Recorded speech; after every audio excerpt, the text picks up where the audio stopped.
নমস্কার সবাইকে। আপনারা কেমন আছেন? আশা করি ভালো আছেন। আমিও ভালো আছি। তো আজকে আমি আপনাদের সাথে একটা নতুন রেসিপি শেয়ার করব। তা সেটা হচ্ছে ভোগের খিচুড়ি। তো ভোগের খিচুড়ি বানাবো অনেক দিন ধরেই ভাবছি। তো আজকে ফাইনালি সেটাই বানাবো। তো এটা আমি শিখেছি আমার মায়ের কাছ থেকে। তো সেটাই আজকে আমি বানাবো। তো সেটা দেখে নেওয়া যাক কী কী তাতে দেব।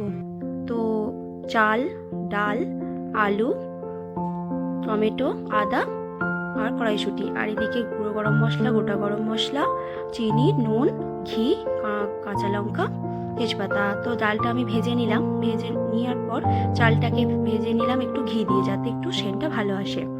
তো আলুটা ভেজে নিলাম। ভেজে নিয়ে কড়াতে আমি হাঁড়িতে দিয়ে দেবো। আলুটা ভেজে নেওয়ার পর ওই তেলেতে তেজপাতা, গোটা গরম মশলা আর টমেটো দিয়ে একটু ভেজে নেব। ভেজে নেওয়ার পর আদাটা দিয়ে দিলাম। আদাটা আমি ছিলে দিয়েছি, আপনারা বেটে দেবেন। তো হলুদ, জিরে গুঁড়ো দিয়ে একটু কষে নিলাম। নুন দিলাম। দেওয়ার পর একটু নেড়ে নিলাম। নেড়ে নিয়ে তাতে একটু মশলাটা একটু কষে কড়াইশুঁটিটা একটু ওর মধ্যেই দিয়ে ভালো করে কষে নিলাম। আগে দিলে ওটা ভালো হয় না, ভাজা হয় না। তো এর মধ্যে দিলে জিনিসটা ভালো হয়। তো এটাকে নেড়েছে। এবারে আমি কড়াইয়ের মধ্যে এটা পুরো মশলাটা দিয়ে দেবো। দেওয়ার পর এবার আমি কাজু কিশমিশ দিয়ে দিলাম ফুটে যাওয়ার পর। তো কাজু কিশমিশ দেওয়ার পর আপনারা স্বাদ মতো চিনিটা আপনাদের স্বাদ মতো দেবেন, যে যেমনভাবে মিষ্টি খান। তার মধ্যে গরম মশলা দিয়ে দিলাম শেষে।